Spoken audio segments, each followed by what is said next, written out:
Thank you. Thank you. Hello, everyone. My name's Arthur, and I'm from PwC's disruption team. Hi, I'm Sheetal. I'm in the team as well. So your first question is probably, what does the disruption team do? Apart from being a great buzzword to have in your title, we basically help companies think about what are the potential scenarios of the future which we might exist in? What does emerging technology potentially mean for their businesses?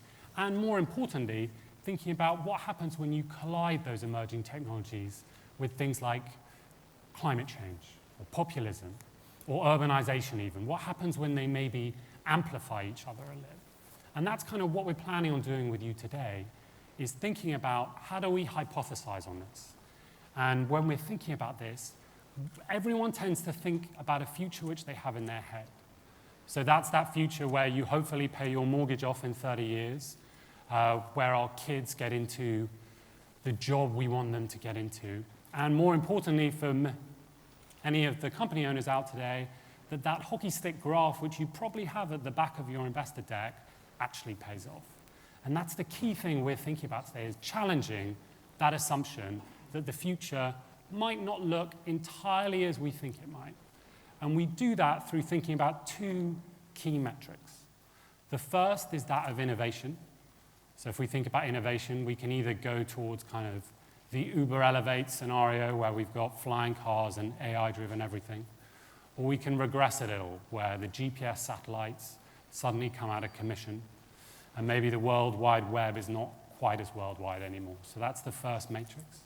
And then the second matrix is that of centralization. You know, are we going to go increasingly towards that centralized model where we're thinking about, you know, the increasing rise of the platform, the increasing rise of government and government control, or are we going to go more towards a localized model?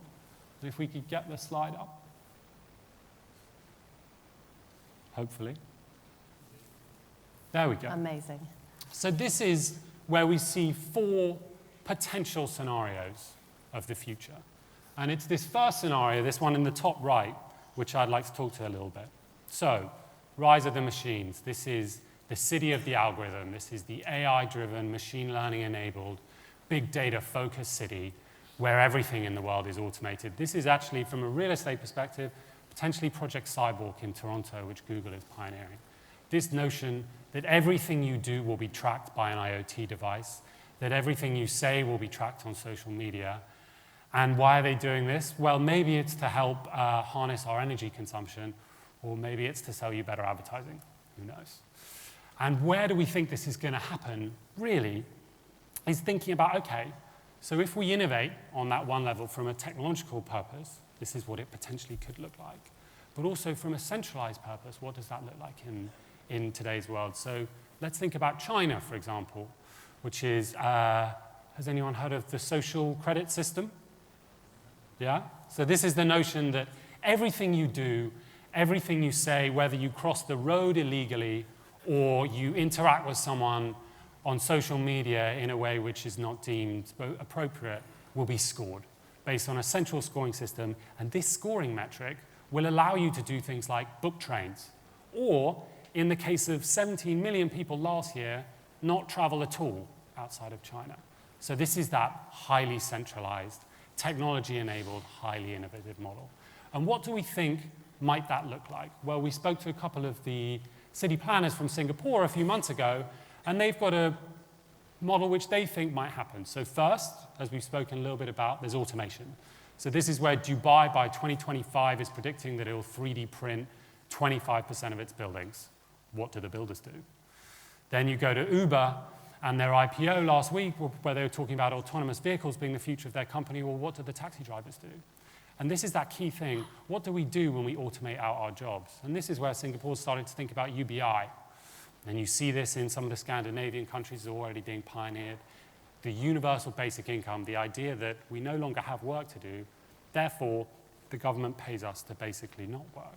This poses a really interesting question, and again, it's that ripple scenario of what happens when some people have UBI and other people don't. Maybe Singapore starts closing its borders, and then you have this slight expansion of that income inequality gap, which we're already seeing today in my home city of London, I was born here, if you were born in Kensington and Chelsea, you will on average live 12 years longer than if you were born in certain parts of North Kensington.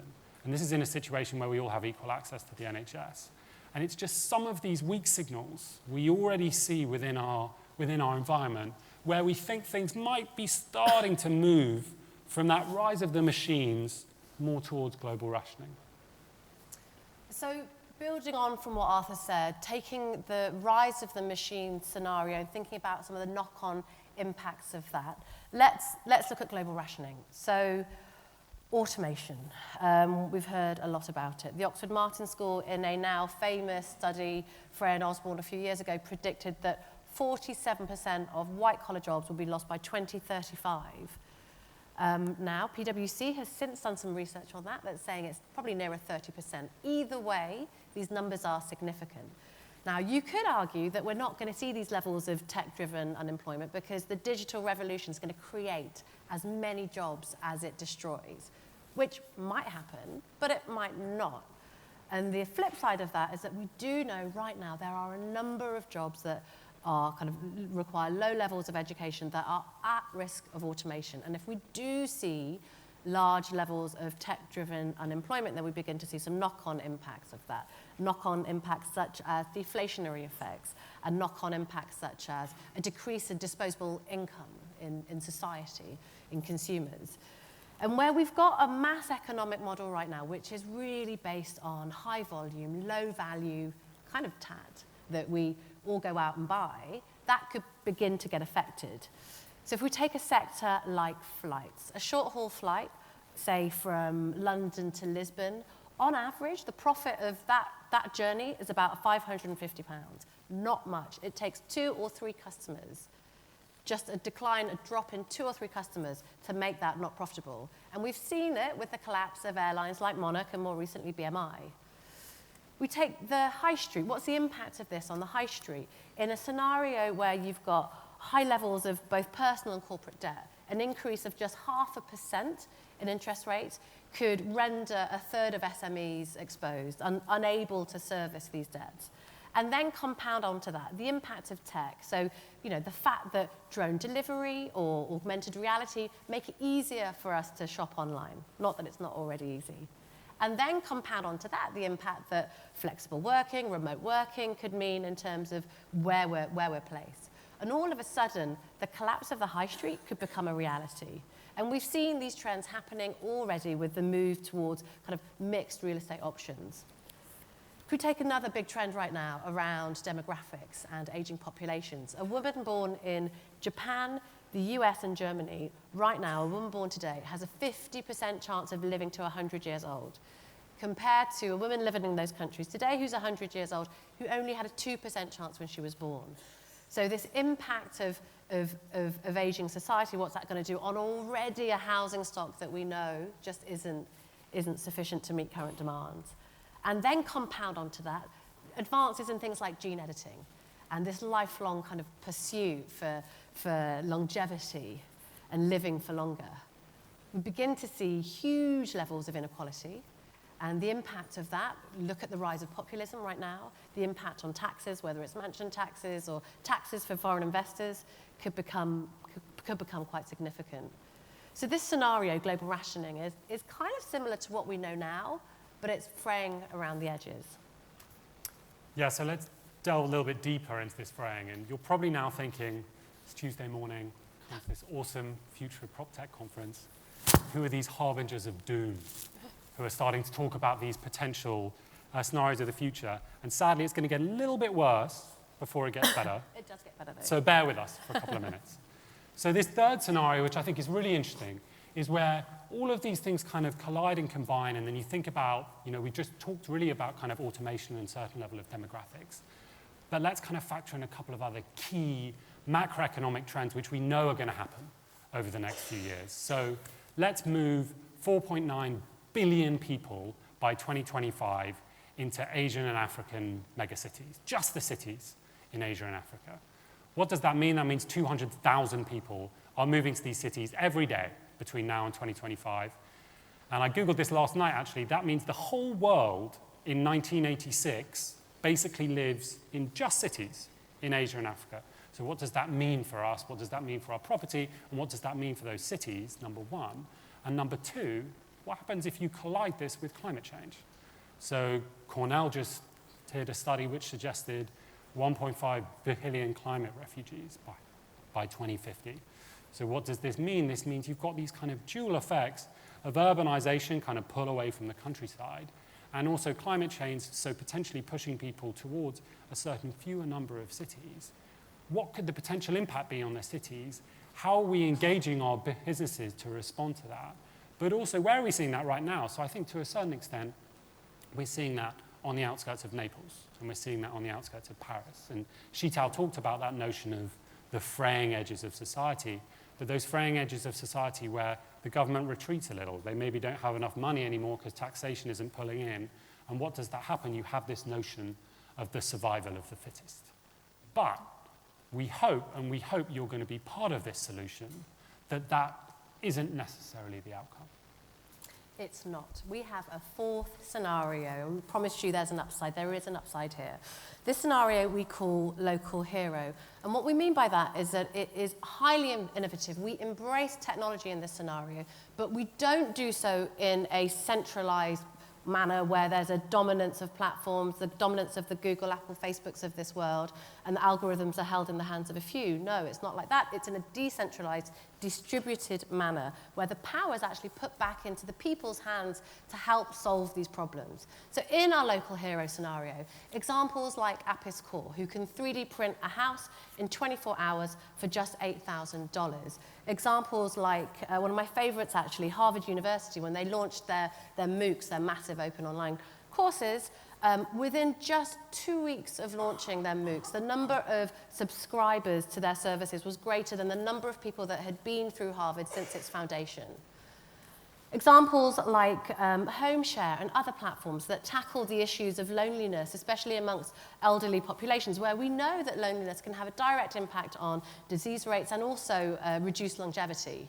But actually, by allowing these platforms and enabling finding solutions for whether it's student nurses or doctors or people who can't afford it, putting them together with elderly people, we've seen the impact, the direct impact that's had on longevity rates. Other examples, Internet of Things, we've talked about it earlier, smart homes, being able to optimize your energy usage within your house so that you are heading towards a more renewable way of doing that. Things like vertical farming, using your real estate such that you can reduce your food miles in a world where the trend is heading towards that. Or using private energy grids such that you can use your own waste. Our building actually has the same facility where you use your own waste to power that, to fuel that. Our sense and our hope is that the local hero scenario is where we'll end up. Why is that? We're not just hopeful. There's two reasons why we think that will happen. The first is the nature of the tech that we're seeing right now. Unlike the Industrial Revolution, where the barriers to entry were just huge with significant high capex costs required to even operate in those fields, this tech is different, actually. And the nature of the tech, once it's been developed, is that it's inherently mashable, shareable, adaptable. And once you've created it, once it's been created, it's in its nature to just let it go. It's in its DNA, so everyone can access it. But the second reason why we think the local hero is a scenario where we're going to land is because of the opportunity itself. Just looking at sheer capital market forces, the opportunity here is huge. Arthur talked about waves of urbanization that we think will happen, where you've got groups, mass groups of people moving to cities. But they're moving to those cities because those cities are choices, and they're choosing them because they think they're going to thrive there. And so we're at an inflection point right now where we can adopt, we can choose to follow the rise of the machines where the algorithms are held in the hand of the few, or we can use this tech, we can use this opportunity to solve super important problems in a decentralized manner where the power is amongst us all. I'm going to leave you with one final example that is really quite amazing. There's this company called Copper. They have some of you may have heard of them, they have a solar light. It's a really simple solar light solution that they've got. But they've added an Internet of Things play here where they've put a little SIM card into that solar light. which means that all of a sudden the 1.2 billion people that can't access electricity can access electricity. They can lease it. They can't afford to buy the light, but they can lease it for 50 cents a day. So with that SIM card, they can also access microfinance. So for the first time they're able to save, they can buy a hand pump that can help irrigate their land. For the first time as well, they're able to access microinsurance. So all of a sudden, they can insure against crop failure. One study of this solar light in East Africa showed that income levels for families that use them increased by 10 times just by the introduction of a light, nothing else around it. And it's this opportunity that we think is going to work. I'm going to leave you with a quote by a chap called Kentaro Toyoma, who is the ex-head of research at Microsoft, who says that technology isn't the answer. It's just the amplifier of human intent. And what we think is that that's the challenge, but it's also the opportunity that's out there. Thank you. Thank you.